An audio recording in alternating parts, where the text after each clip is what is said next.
Good morning, everybody, and welcome to Penn Vicarage on this Thursday morning. Thank you for joining us for our Bible reflection for today as we continue our adventure through the Psalms.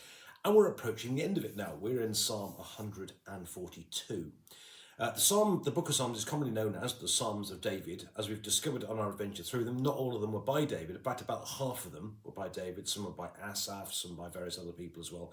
But we're in a series of a few at the moment, which actually explicitly where it says a Psalm of David. And it's Psalm 142, so let's listen to it. With my voice I cry to the Lord. With my voice I make supplication to the Lord. I pour out my complaint before him. I tell him my trouble before him. When my spirit is faint, you know my way. In the path where I walk, they've hidden a trap for me. Look at my right hand and see, there is no one who takes notice of me. No refuge remains for me. No one cares for me.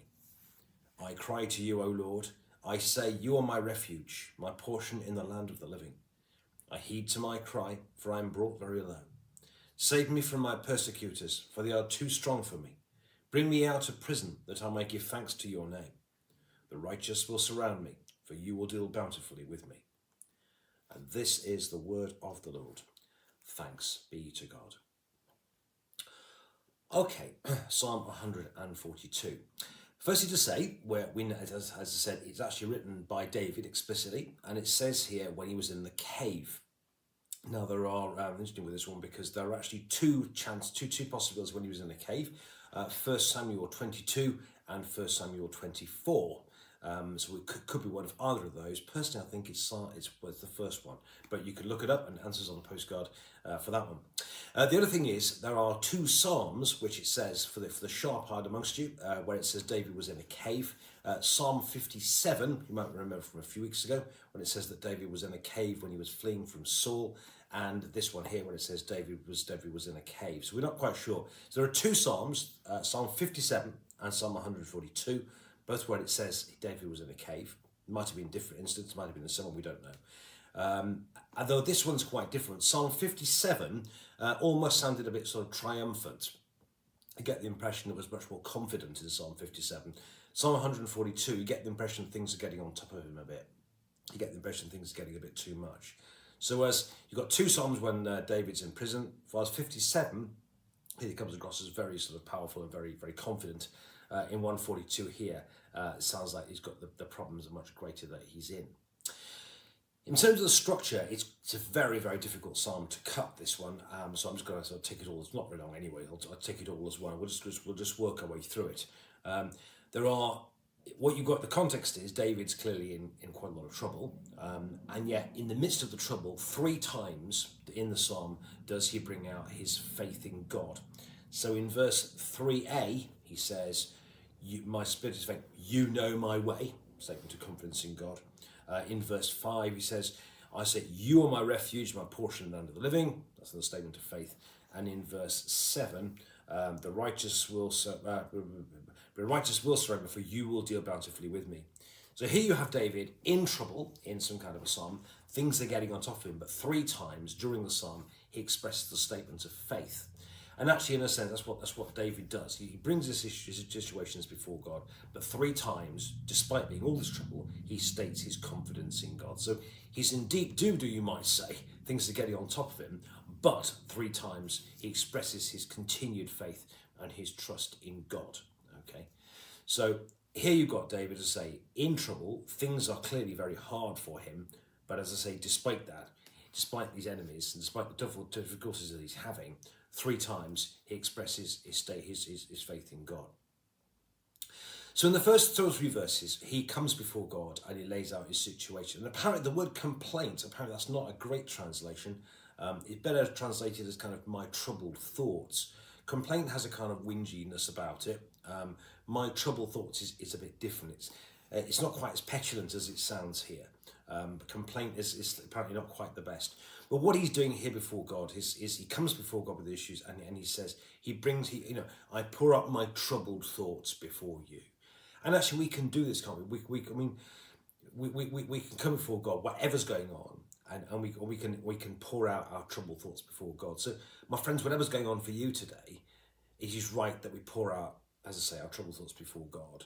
And he says, when my spirit is faint, you know my way.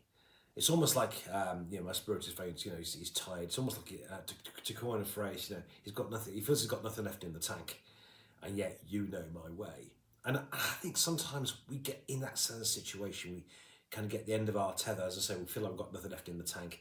And I like that phrase, actually. And used to be an engineer once upon a time, I like that phrase. And he says, yeah, you know my way. So in the first three verses, we kind of, three verses, we can see that David here pours out his complaint before God, pours out his troubled thoughts before God. He's troubled, he's got problems, he feels he's got nothing left in the tank. But despite that, he acknowledges that God knows his way. But it's not just that. The problem he's in, he feels as if no refuge remains to me, no one cares for me. So he kind of feels very much alone. Not only has he got problems, but he feels that he's got no one with him. And yet I think what is interesting is, as I said earlier on, there are two times when David was in a cave, 1 Samuel 22 and 1 Samuel 24.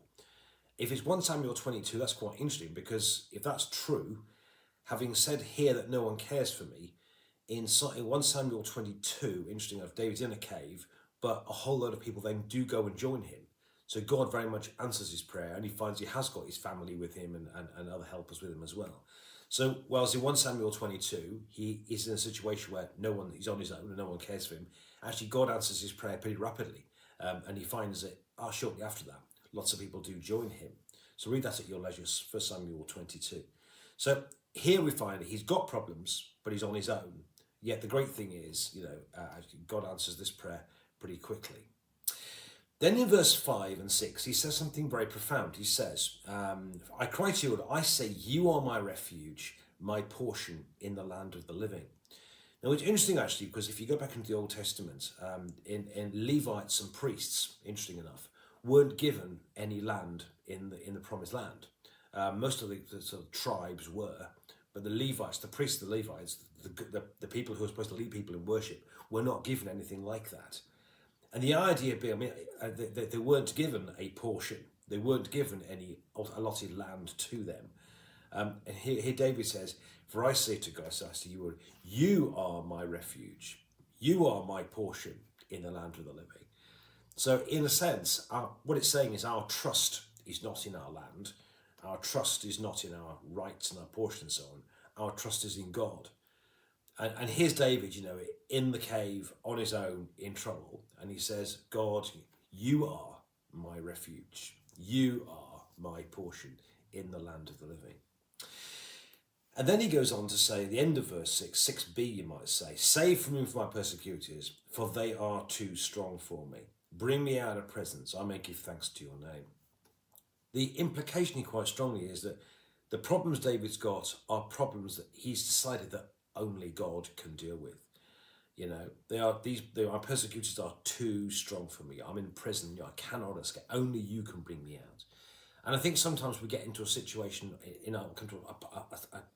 a place in our life, you might say, when whatever's going on for us, we realise that actually only God can help us through this.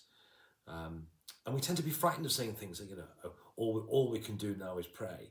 And I think that's actually the way it is. It isn't a last resort. It shouldn't be. But nonetheless, there are situations in life when only God can help us. And David's in that situation now where only God can help him. And then he ends in hope because he knows the righteous will surround me, for you will deal bountifully with me.